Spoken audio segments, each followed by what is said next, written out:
The night was young and the moon was gold, so we both decided to take a stroll. Can you imagine the way I felt? I couldn't unfasten a safety belt. This is Andy Tube, and this is the timing belt on a Singer Model 413 sewing machine. In this video, I'm going to show you how to change the timing belt. And changing the timing belt is not difficult at all, but it does have a consequence. And that is when you're doing your work in here and manipulating things around to change the belt, you lose your timing of the hook to the needle point. So after you change the belt, you have to reset the timing of the hook to the needle point. And I'm also going to show you how to do that. But if you want more information about the timing, just look for my video on how to time the Singer Model 413. Now, there's steps to do before you take the belt off and change it. And because you're going to be resetting the timing, I like to do some of those steps in advance also. And one thing that you want to do here is for sure remove your needle if you have a needle in there. You're going to have to put it back in later to set the timing, but while you're taking the belt off and changing things around, if the hook moves and you turn the hand wheel, the needle can go down and smash into the wrong place on the hook, and you can bend or break the needle. So it's better just to remove it.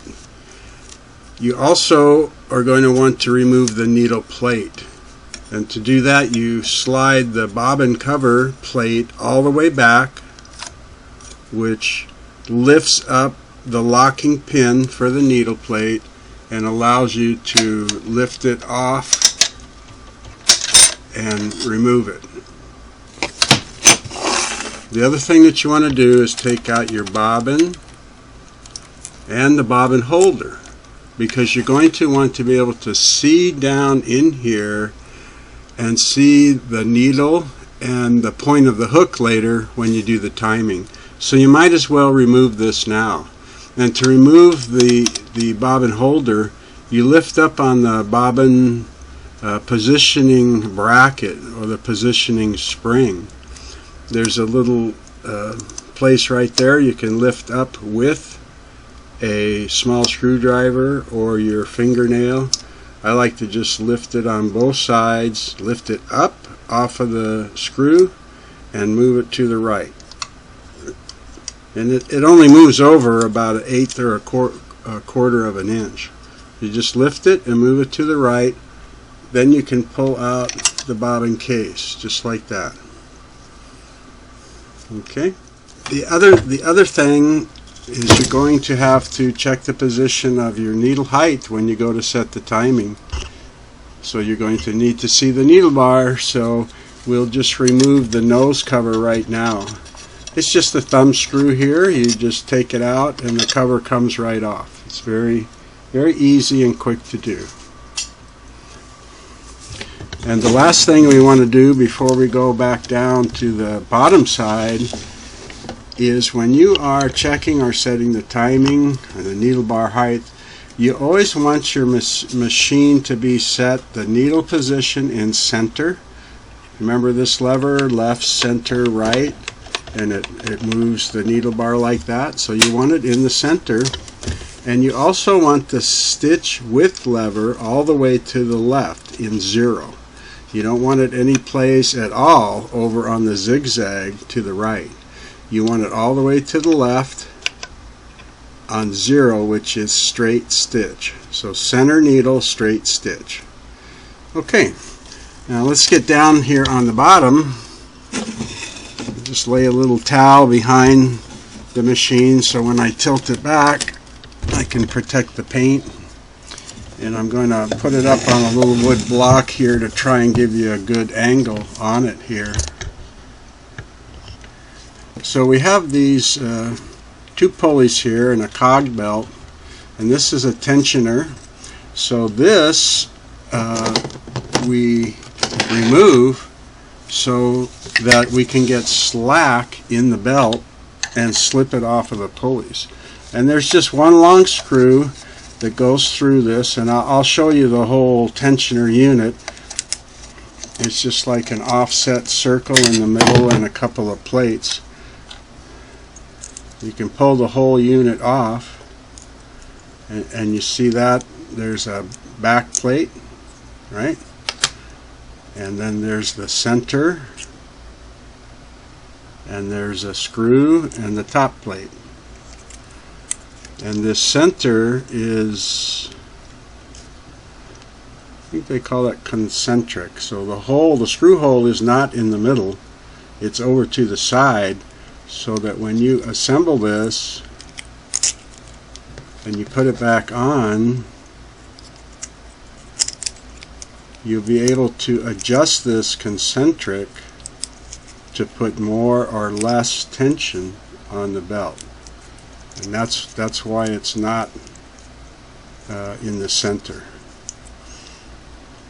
And then as the machine is working, the belt just slides along on this plastic part. So you keep that to the side. Now you've got the tension off of the belt, and you can remove the belt. And I usually just come over here to this side and kind of capture the belt with a finger between my finger and the pulley, and if I start turning it, come on here, and it should catch up on the edge of the pulley, and then when you turn it, it'll come right off here, just like that. And the same when you go to put it back on, you slide it on as much as you can and then let the pulley carry it over. Okay, so it'll just come like that, and now you have the timing belt off. This timing belt's in perfect condition, but I just wanted to show you how to do it. The part number for the belt for this machine is belt number 96137. 96137. And I usually just buy the belt online. Maybe several sellers on eBay will have the belt. So Classic, Jenny and So Classic would probably have the belt. Central Michigan Sewing, which is also vintage sewing parts, they will have the belt. And some of them will advertise it by that part number 96137, and some will just advertise it by the model of machine that it fits, because this same belt fits, I don't know, 6, 8, or 10 other machines also. So it's a common belt.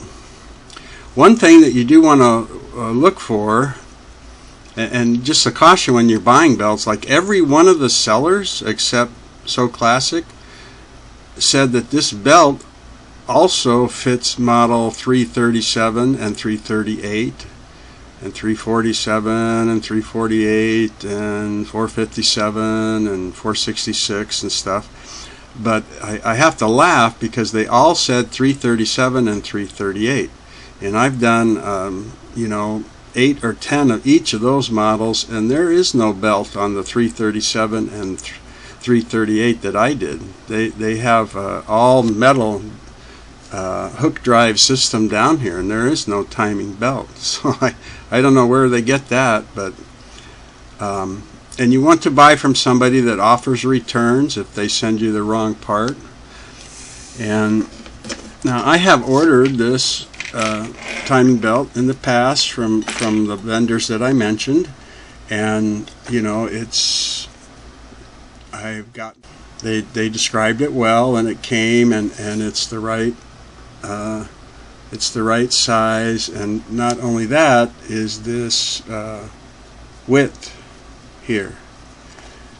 And the reason that I say that is because in between this pulley, it's got it's made with like a metal washer on the front and the back to keep the pulley from slipping off. the same principle as this, but they're a lot closer. And the belt that I took off and the belt that I ordered, you know, they fit comfortably between those two washers with just a little bit of space. But in the past I've also ordered the belt and it has been wider. It's been, I hope you can see that, it's been wider here, and it'll fit in there, but wow, it's very tight, and the belt's going to wear out a lot sooner because it's always going to be rubbing, the sides are going to be rubbing on those washers. So if you have any doubt, you know, look at the belt that's on there, and if it's wearing on the side, it was too wide. If it was good but it's just cracked and getting old and you want to replace it, just verify with the seller that the belt is going to work on your machine, whether it's a 413, 457, 347, etc. Okay, so you see how easy that was to get off, and putting the belt back on is the same. You slip it onto one pulley and rest it on top of the other pulley here and just turn that pulley, and that'll bring it all the way onto the pulley. You don't have to stretch it, you know, and take a chance of damaging the belt. Once you have it on both pulleys, you just reassemble your tensioner pulley here, and you put the belt inside there, right, and then put the pulley screw back into the base of the machine. And now here's where you're going to adjust the tension. Let me just get that ready to adjust here. Eventually this screw will tighten all the way into the machine. But don't tighten it too tight at first, because you have to turn that concentric. Okay? Now, you see this slack is way too much. What I found is about a ½ inch up in this area. About a ½ inch gap when you put a little pressure. Now, the Singer service manual says that you take your little 5-ounce weight bar that has a little hook and you hang it right there on the belt, and then you turn the concentric until the space of the belt is about a ½ inch to 5/8 gap here. And I don't have a little 5-ounce bar weight with a hook. I guess the Singer repair people did, but I don't. But I still kind of go for that gap. So what I'm going to do is turn this white concentric there. I wanted to turn the machine a little bit so you could see that white concentric. Now the white plastic will just keep spinning around the metal cylinder inside of it. So you kind of need to hold it with 2 fingers so that you can turn that up. You see the white turning up, and it's going to put more and more tension on the belt. Okay? And I'm gently pushing on this. I'm not, you know, look, I can push hard and make a big gap here, but I don't know what is 5 pounds. So I just gently push, and I want to see that belt deflect about, 3/8 or a ½ inch, around like that. You don't want the belt too tight because it just binds the machine. You don't want it too loose because it flaps as it goes around. So I think that's a pretty good deflection right there. Let me make sure that I've got it. Now I'm going to tighten this up and see if I keep that deflection. Then I'll show you how I test to see if I like my tension or not. So this is good and tight now, and I've got what I feel is the right amount of slack or deflection in that belt. Okay? So all I do is plug the machine in and I gently run it, and I want to see how the belt acts. Now remember, I've taken out the needle and I've taken out the bobbin in the bobbin case because I'm turning it on its back, and I don't want any of that stuff flying around. So let me just get my foot controller here and push on it. Oh, I got to turn the knob to turn the power on, and let's see what happens. Okay, so it's good. It looks good. It's staying on the pulleys. I get just a little bit of vibration here.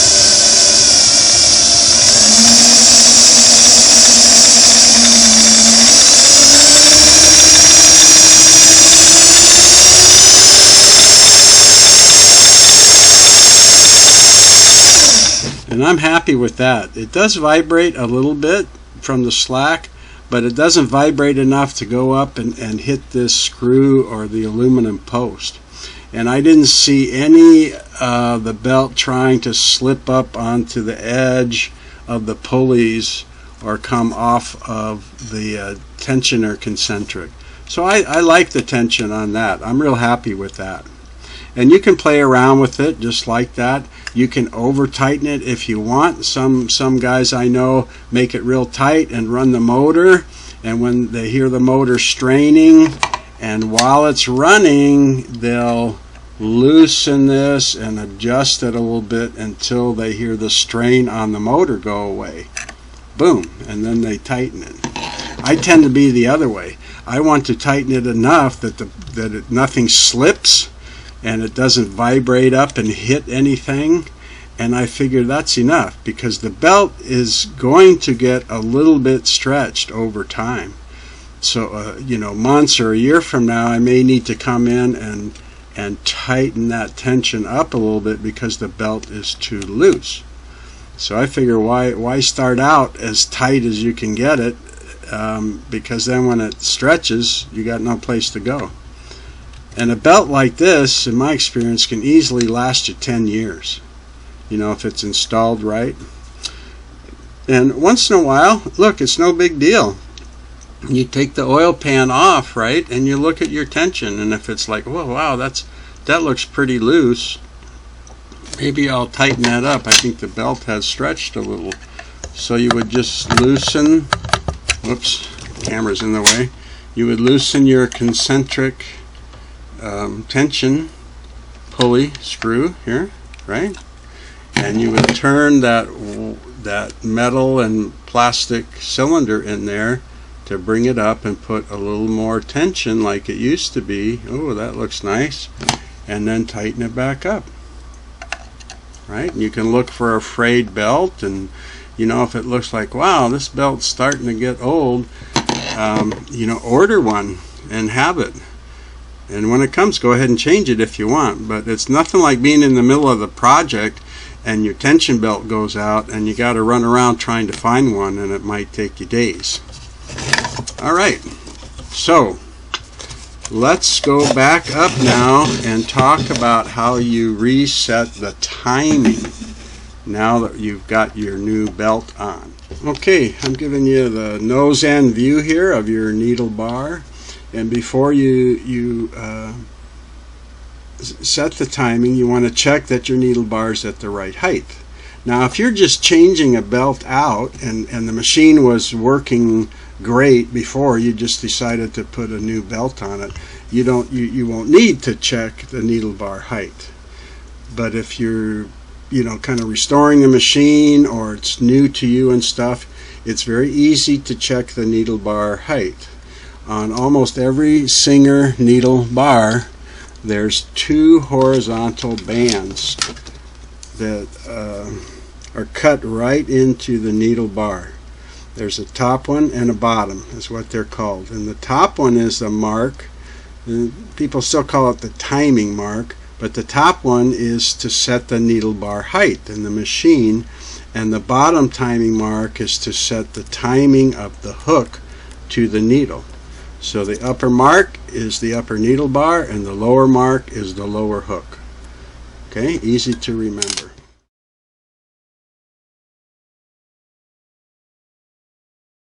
And to set this height or check it, what you want to do is turn the hand wheel towards the sewer and lower the needle bar to its lowest point. Just dead bottom.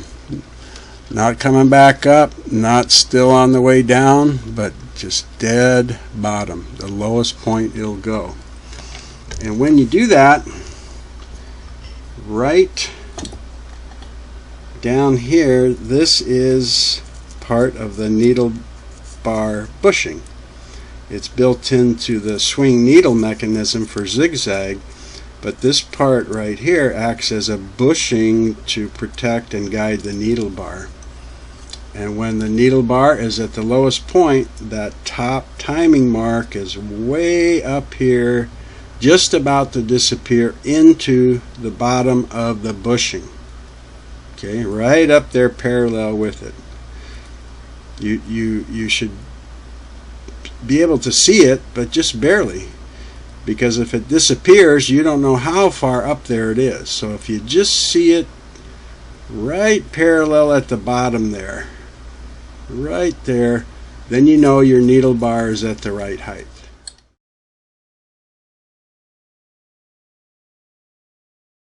Okay. And if it's not at the right height, what you do is loosen this needle bar clamping screw. That's what holds the needle bar. You turn it left a little bit until you can move the needle bar up or down, so that that mark, top mark, is way up at the bottom of the bushing. And then you tighten the screw back up to hold it there. Now during that process, you don't want to let your needle bar turn left or right. You want to keep it, lined up with the front of the machine and so forth, because as it turns, you're going to be turning the eye of the needle, which can change your hook and stitching action, make you skip stitches. So in my case, I've already done this in the other video, and I know my needle bar height is perfect. So that's great. Now what I've got to do, I need to put a needle back into this needle bar, because I have to see how it's going to line up with the hook point. And Singer says to put a number 18, size 18 needle up into the needle clamp. Get a better angle on that. Okay. So if you don't have a size 18 needle, and by the way, it's a Singer needle, so it's category 2020. Nowadays people call it the 15X1, and they recommend a size 18, which is the largest size needle this machine can take. If you don't have a size 18, use the largest size needle that you have. Okay, so I've got my needle installed back in there. I'm just going to raise the presser foot. I'm going to lower that needle bar back down.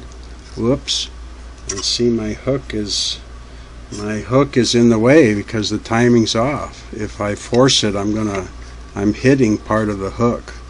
So I'll leave that up for right now, and I've got to go loosen the hook pulley on the machine. That pulley right here, that's where you reset the timing. When you have a gear machine or a lever machine for the hook, you set the timing over on this end.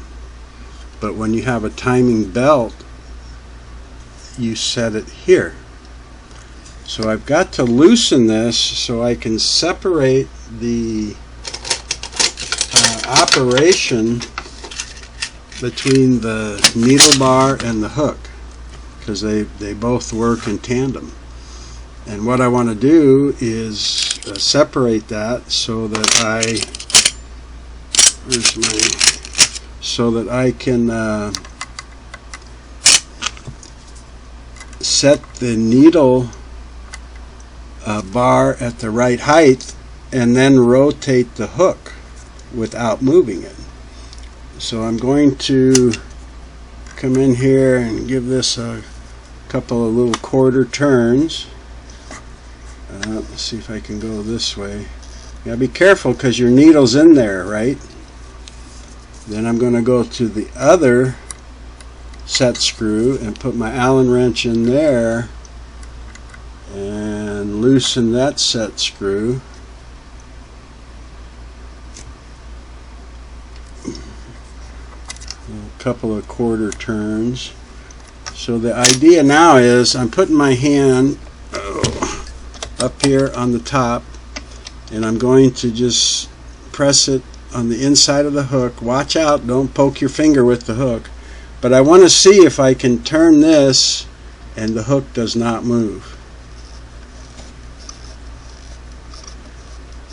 And it does. I mean, it works. So I can turn this without moving the hook, or I can hold on to this and turn the hook with my fingertips, make it turn without turning this. Perfect. Okay. So if I don't want to stand the machine back up, I can just turn it on its side here, and I can rotate the hand wheel to get that needle bar on its way down all the way. And now I'm going to keep turning it until that bottom timing mark comes up to the bushing. Remember, the top mark is for needle bar height, which we already checked. The bottom mark is for timing, hook timing. So now I've got to get that bar up high enough so that that bottom mark goes up to the bushing.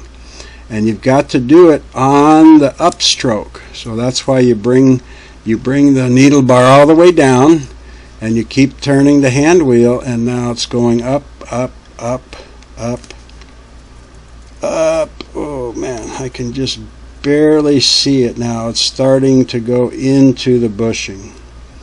So that is the right height to check the timing.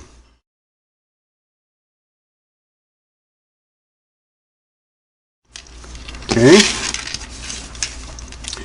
so now let me go back. Let me show you how the hook is supposed to be to the needle first. Let me show that. Okay, I can put that back down so it's not in the way. So the idea now is that with this bar in the right height, and without letting it move, I can turn the hook with my fingertip and get the point of the hook to be right behind the point of the needle. So right now my hook point is past. It's over here. It's not behind the needle. But my needle bar is at exactly the right height with that lower bar going up into the bushing. So since I loosen those set screws, I can manipulate the hook back until the point of the hook is dead center behind that needle. Okay, and I'll show you a picture how it looks. But you're looking down between the arms of the feed dog there, and you can see that point of the hook, and I can see it's right behind the needle. I can't see the point of the hook because it's behind the needle, but I also don't see the point of the hook sticking out past the needle on the left side. So wow, that's perfect. That is just like dead center. The point of that hook is right behind the needle.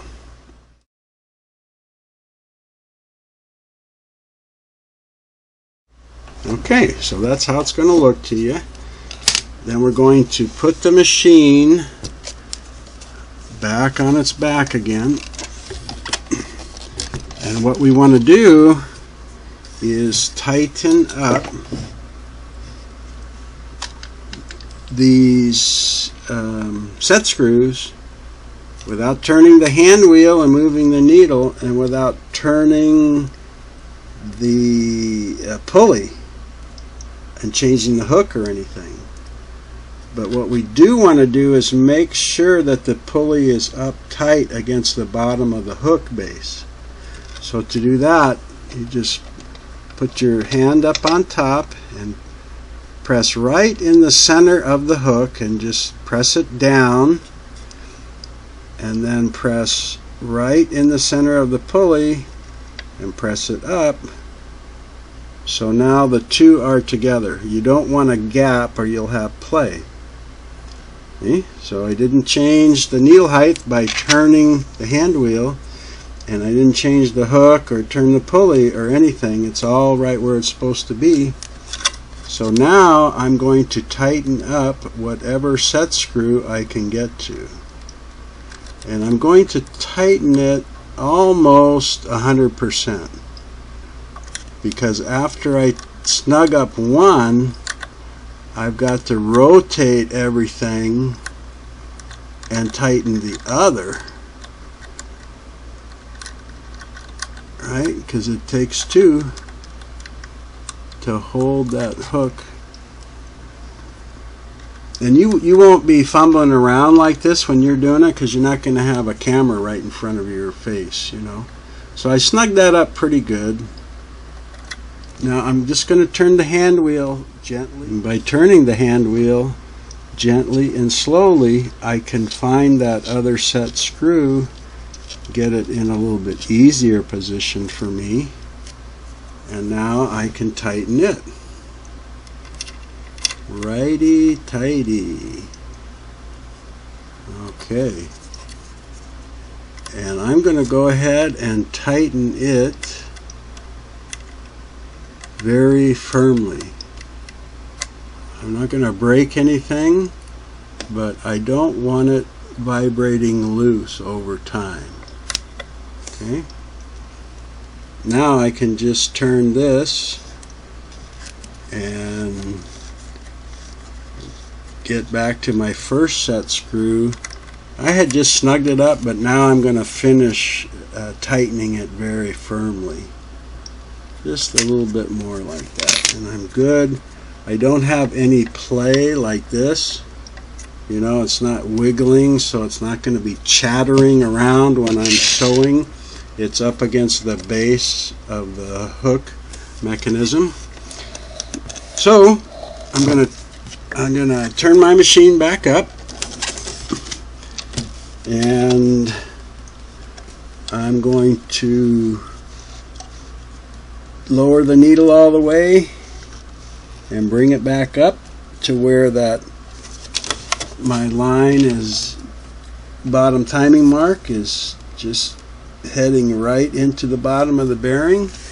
And now I'm going to double check my work and look down here and make sure that the point of my hook is right behind the needle, and it should be.